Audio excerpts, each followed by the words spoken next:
Em Êxodo capítulo 20, capítulo 4 e 6, está escrito o seguinte: não farás para ti imagem de escultura, nem alguma semelhança do que há em cima nos céus, nem embaixo na terra, nem nas águas debaixo da terra. Não te encurvarás a elas, nem as servirás, porque eu, o Senhor teu Deus, sou Deus zeloso, que visito a iniquidade dos pais nos filhos, até a terceira e a quarta geração daqueles que me odeiam, e faço misericórdia a milhares dos que me amam e aos que guardam os meus mandamentos. Quando lemos Deus, o próprio Deus que ditou essas palavras para Moisés, que escreveu, diz a palavra que os 10 mandamentos foram escritos pelo dedo de Deus nas tábuas da lei. Olhem o que Deus está dizendo, quão sério é a adoração a ídolos, o fazer imagens de escultura, se prostrar e adorar. Deus diz aqui, se você ler o contexto, que quem faz imagens de escultura, que quem adora outros deuses, qualquer semelhança que há no céu, debaixo da terra, debaixo das águas, debaixo da terra, qualquer semelhança, a pessoa que faz isso odeia a Deus. É uma pessoa que demonstra ódio e não amor, porque aquele que ama a Deus, que obedece os seus mandamentos, esse adora somente a Deus. Ele não se inclina, não se prostra, não faz, ele não cria nada para desagradar a Deus, é a palavra de Deus. Então Deus não admite, ele não aceita que outro receba a adoração que só pertence a ele. Todos nós somos criaturas, tudo que existe no céu, debaixo do céu, acima do céu, debaixo do mar, abaixo da terra, tudo que existe nesse planeta, nesse sistema solar, é criação divina, é criação do Deus único, vivo e verdadeiro, que foi manifestado na pessoa de Cristo, quando Jesus, sendo Deus, se fez homem. É o único que veio do céu, não teve mais ninguém que foi no céu, só Jesus que era do céu e veio para a terra. Se fez homem porque era necessário ele vir e se humilhar a essa figura humana como nós, passar pelo que passamos. Então não olhe para Jesus, não trate Jesus como qualquer um, como um simples ser humano, como um homem que foi dignificado, que foi santificado. Não, Jesus não é um homem que foi dignificado. Ele é o Deus Todo-Poderoso que se humilhou à imagem de um ser humano para que ele pudesse assumir o nosso lugar, e pela sua santificação, porque Jesus foi santo, Jesus não pecou em nada, por causa da sua pureza, da sua santidade, da sua obediência a Deus, ele conseguiu nos libertar do império das trevas. Ele conseguiu ser a oferta expiatória pelos nossos pecados. Só Jesus pode perdoar pecados, só o sangue de Jesus pode lavar pecados, só o sangue de Jesus pode restaurar qualquer pessoa. Então somente Ele é digno de adoração, de louvor, de rendição. A palavra do Senhor nos declara aqui no Salmo 115, eu vou ler para vocês alguns versículos sobre não fazer para você deuses, não fazer para você ídolos. Existem milhares de versículos, mas a Bíblia é recheada de versículos falando para você não idolatrar, para você não adorar nenhum ser, nenhuma imagem, nada que seja parecido com algo que esteja acima dos céus, embaixo na terra, ou debaixo do mar, nada. Aqui no Salmo 115 diz, a partir do versículo 1, não a nós, Senhor, não a nós, mas o teu nome seja toda a glória, por teu amor e por tua fidelidade. Porque as nações dizem, onde está o Deus deles?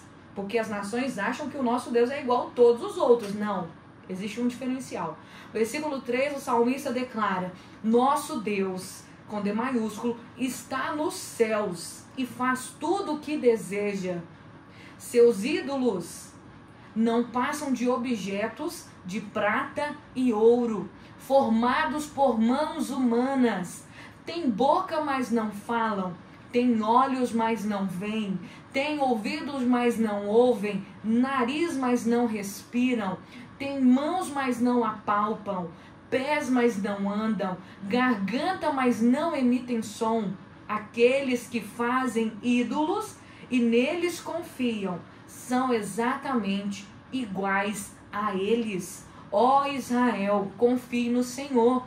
Ele é seu auxílio e seu escudo. Então veja os versículos finais. Aqueles que fazem os ídolos, aqueles que produzem uma imagem de escultura, diz a palavra, esses que fazem os ídolos e confiam neles, são exatamente iguais a eles. Então quem coloca sua confiança em uma imagem, em um ídolo, em um Deus, seja de qual cultura, foi todas as culturas, de todos os povos, no mundo inteiro, dos tempos passados e dos tempos presentes, eles têm os seus deuses, eles têm os seus ídolos, eles têm os ídolos nos quais eles se prostram diante deles. Mas a palavra diz que não é para a gente servir, que a gente não pode, porque se você serve o ídolo, você tem maldição que vai acompanhar até a 3ª e 4ª geração.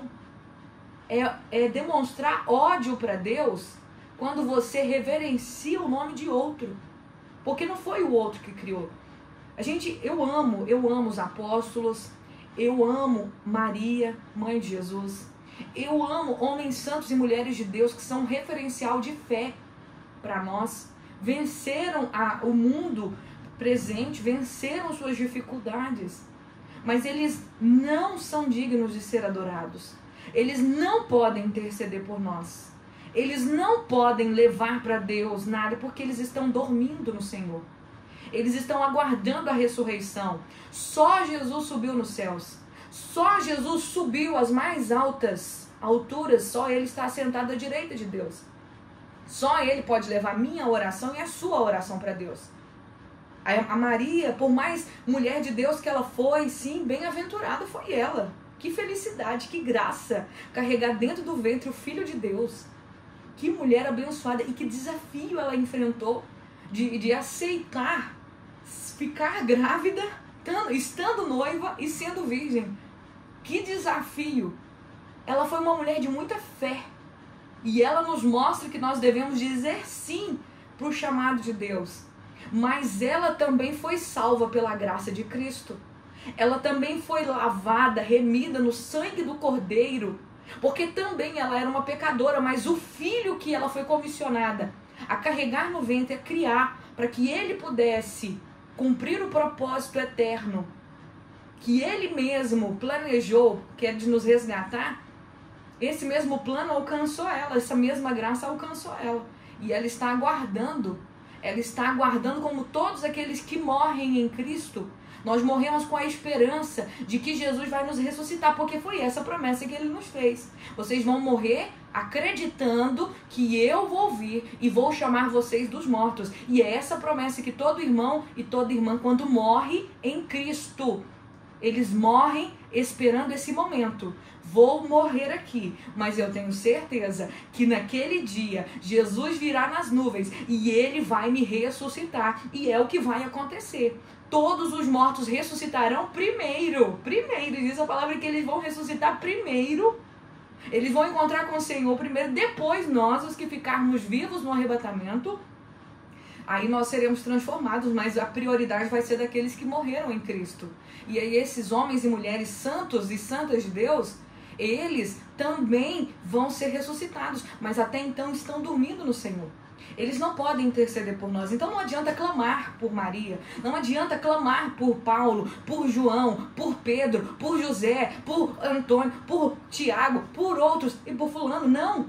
Só o nome de Jesus é digno de ser aclamado. Ore somente a Ele. Peça em nome dEle, pois Ele disse, o que vocês pedirem no meu nome, se vocês crerem, vocês receberão. Tudo que vocês pedirem no meu nome, vocês receberão. A palavra diz que nós devemos nos guardar dos ídolos, que nós não devemos acreditar nos ídolos. Nós não devemos acreditar e nem ter medo e nem dizer o nome deles. A gente não tem que ter medo. A gente precisa temer somente a Deus, crer somente em Deus e confiar somente em Deus. Senhor, eu oro para que nessa tarde nós possamos entender esse segundo mandamento, que nós não façamos ídolos para nós, que não venhamos nos prostrar nem diante de coisas e nem diante de pessoas, que não venhamos dar o nosso coração e criar nos nossos corações ídolos, porque muitas vezes criamos ídolos no nosso coração. Senhor, tem misericórdia de nós. Quantas vezes colocamos outras coisas, pessoas, casas, dinheiro, o nosso coração, e muita gente gananciosa, e a ganância é idolatria. E a misericórdia de nós, que o nosso coração seja inteiramente do Senhor. Levanta uma geração que não se corrompe, que não se prostra, que não se vende, que não se rende. Mesmo diante de ameaças de ser lançado na fornalha, que a estátua que está erguida não nos seduza a nos prostrar diante dela. Que venhamos sempre nos prostrar, nos curvar e nos servir, e servir somente ao Senhor. É o que eu peço em nome de Jesus. Nos ajude a entender este mandamento e a obedecê-lo para a glória do teu nome.